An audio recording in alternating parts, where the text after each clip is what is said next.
Antonio Allegri, known to history as Correggio, is the quiet revolutionary of Italian painting, a small town genius whose soft, luminous touch reshaped Renaissance imagination.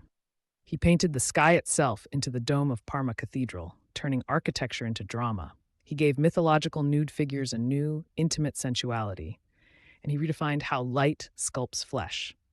From intimate devotional panels to audacious ceiling frescoes, Correggio worked with a daring sense of perspective and a tenderness of color that would echo into the Baroque.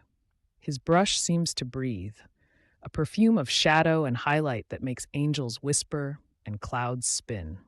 In what follows, we'll trace the life behind those shimmering surfaces, unpack the techniques that made his scenes feel like living space, and linger over the works that still surprise viewers today. Whether you know him as the dome painter of Parma or as the creator of sensual Danaës and cloud-bound gods, you're about to see why Correggio keeps drawing admiration 5 centuries on. Before we dive in, don't forget to like and subscribe. Your support helps us keep creating more educational videos like this one. Correggio was born around 1489 in a modest town called Correggio in Emilia. He never sought the glitter of a big court. Instead, he learned to paint in relative provincial quiet, absorbing influences from Lombardy and the great masters of central Italy, yet developing a voice that was unmistakably his own. Early records are thin, and the biography is partly guesswork, but a few clues survive. Prints and later engravings preserve his name and likeness. Local monuments still mark his presence, and surviving drawings show a curious, experimental mind. Small devotional paintings, tender Madonnas and half-length saints, reveal a young artist already obsessed with soft modeling and expressive light. In the sketches and studies preserved from his hand, you can watch his thinking. He draws the tilt of a head, the fall of a sleeve, the exact way a cheek catches sun, all gestures that would become the vocabulary of his mature work. The turning point in Correggio's career came with grand public commissions.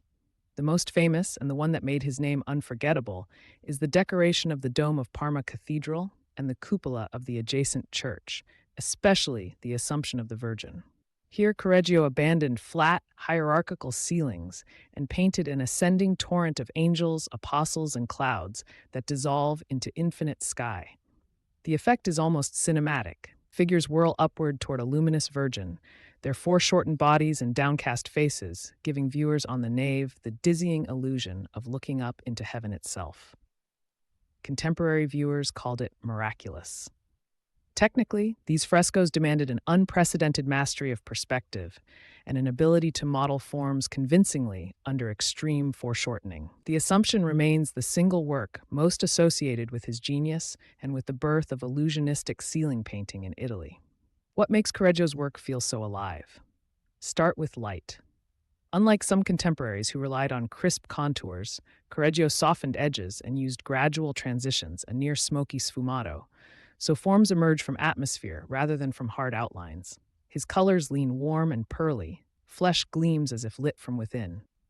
He combined delicate glazing in oil with the rapid fresco demands of large ceilings, finding a way to keep vibrancy even where paint was applied quickly. Perspective, especially foreshortening, was another trademark. Limbs reach out, draperies curve toward the viewer, and angels seem to float in convincing space. He also loved subtle, evocative gestures, a finger pressed to a lip, a half-closed eyelid, that turn religious narratives into intimate, psychological moments. And though the contrasts are softer than later Baroque chiaroscuro, Correggio's shadows are full-bodied, giving weight to otherwise ethereal compositions. Away from churches, Correggio explored myth with a sensual, playful intensity. His Jupiter and Io reimagines the ancient tale with cloud-formed gods and a tender, almost private embrace. Jupiter, disguised as a cloud, envelops Io in a luminous hush. Danaë, another famous subject, shows a reclining nude visited by a golden shower, painted with a softness that makes the myth feel immediate rather than allegorical. These works shocked some viewers with their frank sensuality, but they also demonstrate Correggio's unique capacity to fuse eroticism and tenderness, combining anatomical realism with a poet's subtlety. In both myth and sacred scenes, he taught later artists how to make bodies and emotions central to storytelling. Correggio's intimacy extends into his portraits and smaller devotional panels. His half-length portraits, gentlewomen and scholars, saints and Christ heads, show a soft, sympathetic eye. Faces are modeled by light and tender shadow. Hands are expressive and carefully observed. His Madonnas and small nativity scenes are notable for psychological immediacy. The infant Christ feels like a fragile, breathing child. The Virgin's gaze is private and reflective. These works, meant for chapels and private devotion, reveal the other side of Correggio's practice: focused, meticulous, and personal, balancing the theatricality of his ceilings with restrained human tenderness. Correggio's drawings are essential for understanding his method. Surviving preparatory studies show his search for ideal poses, subtle shifts in drapery, and experiments with foreshortening. These sheets were working documents, quick studies for dynamic foreshortened limbs or careful compositional corrections for altarpieces. He also ran a small workshop. Assistants helped execute large fresco surfaces under his design, which explains some variations in finish across certain works. Still, the sketches retain a directness and a poetic looseness, a reminder that beneath every luminous surface was a hand that first imagined movement in graphite and ink. Correggio's influence rippled forward into the 17th century. His soft modeling and illusionistic ceilings paved the way for Baroque masters who heightened drama and motion, while his erotic mythological panels informed the sensuous pictorial language of later painters. Yet his reputation was also complex.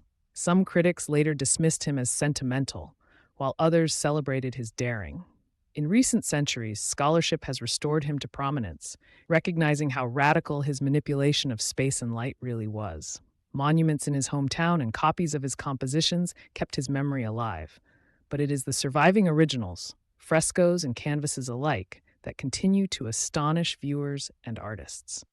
Correggio remains an artist of contradictions, provincial yet revolutionary, tender yet theatrical, intimate yet cosmic. He stretched the language of Renaissance painting toward the Baroque, teaching artists to think of ceilings as stages and of paint as a breathing medium. When you stand beneath his Assumption in Parma, when you study the luminous skin of a Danaë or the hush of a private Madonna, you meet an artist who could make the unseen feel present. Correggio's paintings keep inviting us to look upward, inward, and closer, and in that invitation lies his enduring power.